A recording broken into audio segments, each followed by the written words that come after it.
Good morning, everybody. Got a little bit different routine this morning.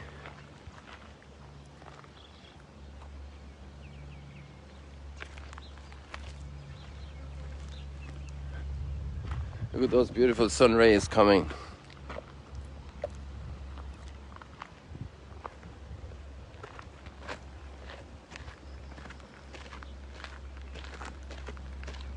Magnificent sky.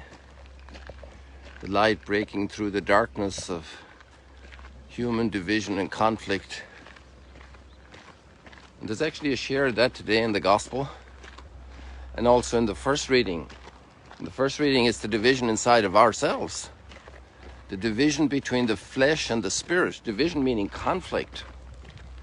Pursuing very different, disjointed processes. One of the most massive impacts of the original brokenness in the human being, the original brokenness, is interior brokenness of the person. We're a marvelous creation. All that we're seeing here on the camera is all physical material, but the human being is endowed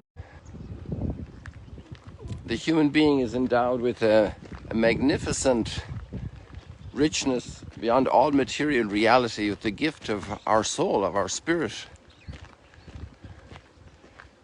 We're made in the image and likeness of God. Amazing. But we got so hit. We didn't completely die, but we became very, very broken. And this is what we talked about also in recent days. When Paul said, I don't do what I should do, and I do what I don't want to do. The wretched condition we're in. And today there's word of the redemption of that reunification of the person. And salvation in the psalm coming from God for the interior life of each of us. But this brokenness also hits in our communities. And today in the gospel it's very evident, major religious conflict because of pettiness of mind, maybe originated in good intentions, because we have to save the good intentions of people.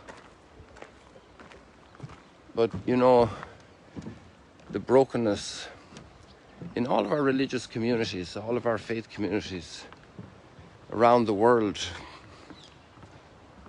and how much healing is needed there.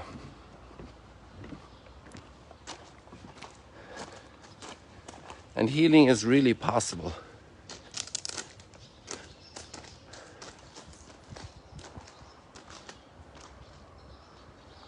So we're here today at the synagogue for a special reason. And today the big part of the story has to be told by this person, because this is one of her favorite stories here at the Magdala synagogue. Hello, I hope you can hear me. And some of you might have been here at the synagogue when we told this story before. And the gospel tells us that there was a woman who had been bent down for 18 years. She walked around like this. She probably had a very short little walking stick because she was already very near the ground. And maybe she didn't see anyone when they'd pass by, because she couldn't straighten up to look at them. She couldn't admire the sunrise, the sunset, because she was only looking at her shoes. And then Jesus saw her and he said, "Come." So we can imagine her sitting on one of these benches or in a synagogue very like this one in the first century. And Jesus says, "Come." Maybe you could imagine yourself being there. Maybe she's your grandmother. And you lend her your arm and you walk towards Jesus. And then you're watching when he lays his hands on her. And we all know what happened. She stood up straight and she glorified God. And this is such a beautiful story where we can join in too. Because all of us somehow feel that we're a little bit burdened with our troubles, with many years of suffering in different areas of our life, with our own interior battles too. And maybe we can say to Jesus this morning, come lay your hands on me so I can stand up and glorify God. And maybe some moment today you'll have that experience of God being close to you, laying his hands over you in your brokenness, in your difficult moments, in your challenges, and then you just straighten up and glorify God. It will be something to remember. Wonderful, Celine. Thank you so much. I know that many dozens of groups, maybe hundreds of groups, have been deeply touched. And usually in the telling of the gospel stories, there's obviously the gift each person has, but there's a bigger gift from above, and that's grace that can touch a person at a given moment.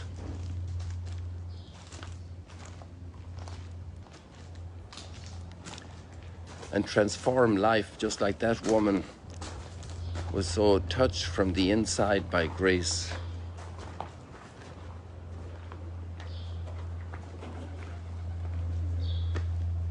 Here there's a picture of before anything was discovered here. This place was called by a famous biblical name. You can see it written here, Hawaii Beach. So history goes along one step after another, and developments happen and changes happen. All the circumstances happening now. This is high season, we should be packed with pilgrims, and you know the situation. Oh, the sun has risen, Celine. Well, I mean, it was risen anyway, although it's not completely visible. Oh, it is actually, I think it's there. Isn't that a beautiful picture with the palm trees?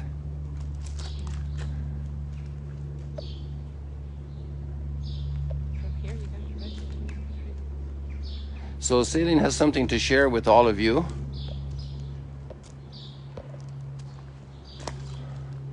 So yes, I am going to be traveling, God willing, to the United States as of tomorrow morning early.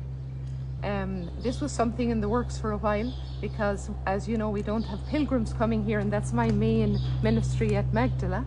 So the idea is that I go to the United States until Christmas, more or less, and spend this time supporting our other companions who are giving retreats and helping people over there, and in that way continue to share the gospel and share the good news.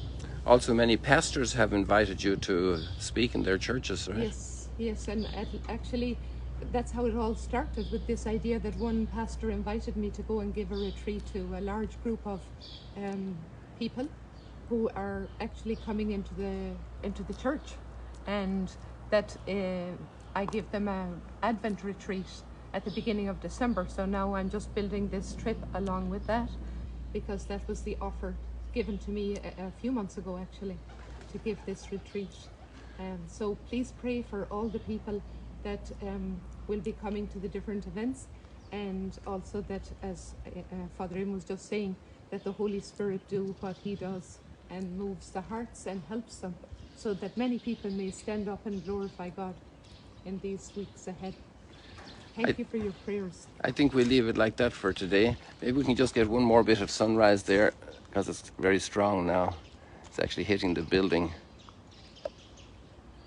And we'll be saying, see you later, alligators, with a little bit of our typical classical selfie.